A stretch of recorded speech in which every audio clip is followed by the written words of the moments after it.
The moment is here, you can stop your search. It's Comics by Perch. Hey everybody, this is Perch. One of the challenges with the multiverse, and it's been discussed this way before, is a multiverse in effect gives a get out of jail free card to comics, where if they do kill a character, what they can do is find a multiverse that is super, super similar, just almost exactly the same. It's the same in every single way, except, in this other dimension, is this other multiverse, Arby's is actually considered edible food. So maybe they just go there and then they find it's like, oh, I know we killed off Spider-Man, but look, here's this multiverse level. It's exactly the same, and then his world blew up, so we can just move him on into here, and look, everything's fine again. It provides this no stakes, get out of jail card to a lot of things. Now, Hickman, when he was doing his whole incursion thing, and they mentioned incursion in the Doctor Strange movie, so people are speculating that that's going to be the kind of road to Secret Wars. We'll see. But I can't imagine the Marvel Universe doing that unless Disney's just going to write a ton of checks and have every cameo under the sun in that movie, which they might do. I mean, be fine. But the challenge with all this stuff is that the likelihood of them going the direction that they are is small. And when Hickman set up this incursion, the entire idea was to create actual stakes for the multiverse. That let's make it so that death is just easily avoidable by just saying you've got this alternate dimension there. But overall, I mean, and I know this is cliche, this isn't me being last to the party. Death in comics, of course, has been meaningless for a long time, but comic books did keep up the illusion that it mattered. In the 90s, comic books started to do a lot of kind of in-jokes with itself, talking about, well, nobody ever stays dead. And they're like, death is not meaningful in comics. And they were kind of making a bunch of jokes about it. But even there, it wasn't at the level it is today, where anything can be reversed in any given moment thanks to kind of the multiverse or retcons or whatever it happens to be. And nowhere is this more true right now than what you're seeing with the death of the Justice League, a comic book that didn't do amazing when it came out. And part of the reason it didn't do amazing is because nobody believes at all that they're dead. It holds no stakes.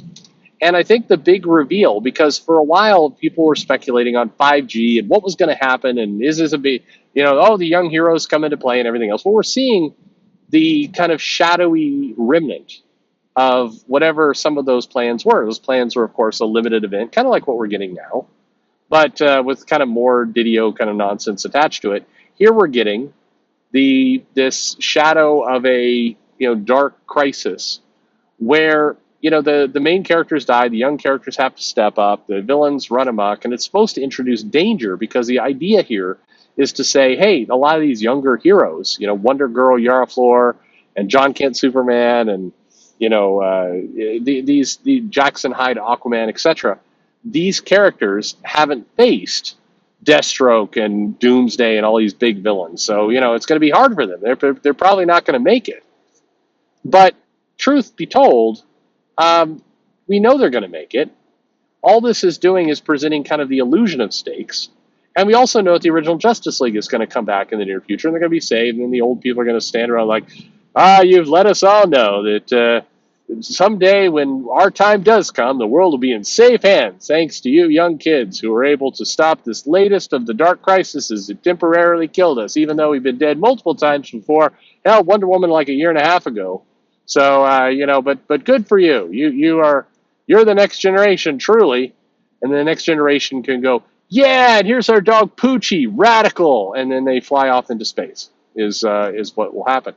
No, but this is the challenge with this entire premise. And now that Dark Reign has come out, Dark Crisis has come out.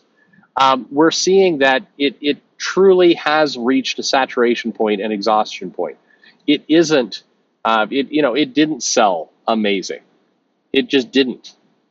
It just kind of, sat there and did very, very little.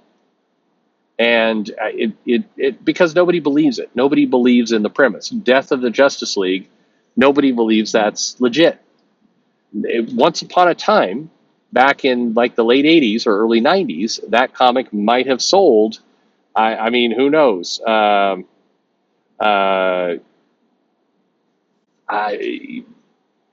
who knows? It would have sold 250, 300, 500,000 copies. People have been lined up around the door. We know that because they did for Death of Superman. But they're not now because, it's been done and nobody believes it in the first place. So it's easy to miss the comic because it's meaningless.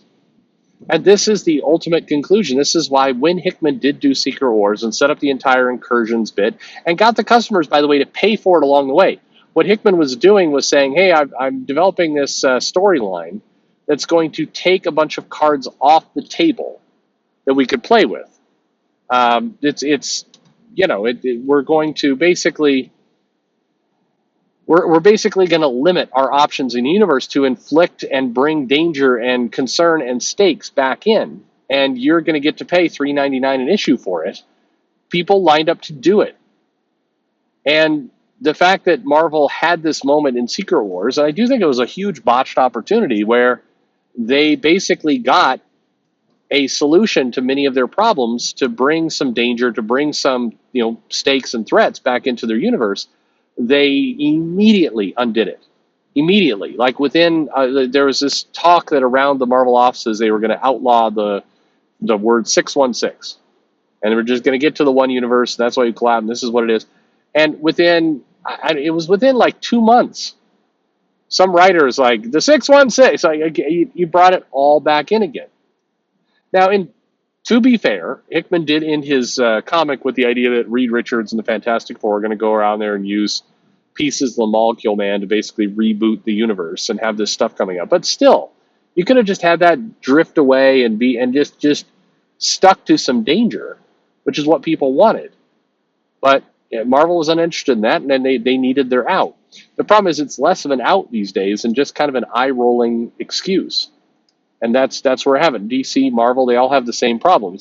It's too easy to undo some of these choices and some of these decisions that they made. And so they do. They want to keep being able to play with this stuff, and it's obviously caused issues.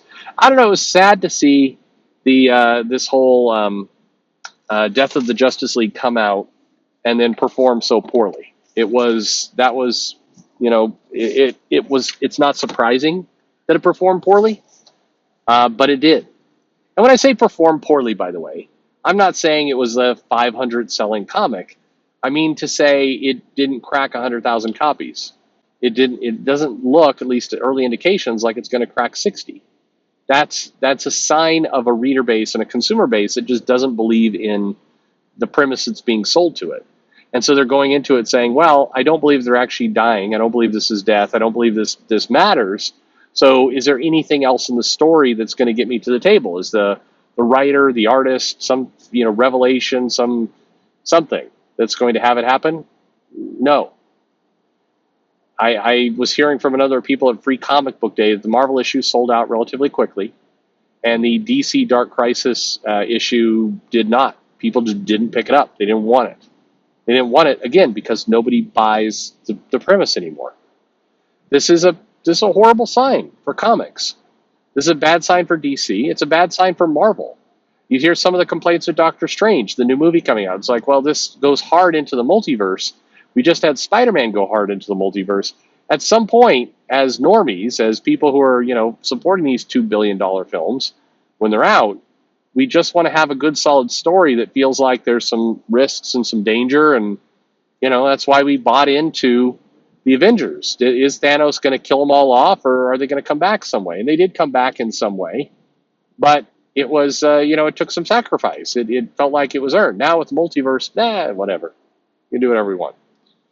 Comics have not taken death seriously for a very long time. Yes, this is not new news. But the amount at which it's very casual has increased, and that spells real problems for where comics are going. Anyway, my opinion. Let me know what you think. Is this no big deal? It's been going on. People often reply to these kinds of questions like, this has been going on for a long time. I don't know why you're making such a big deal about it. Nothing new to see here.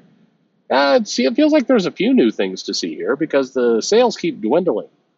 So I think there is actually, yes, a legit problem on our hands, but maybe not. I don't know. Let me know what you think in the comments below, and thanks for listening.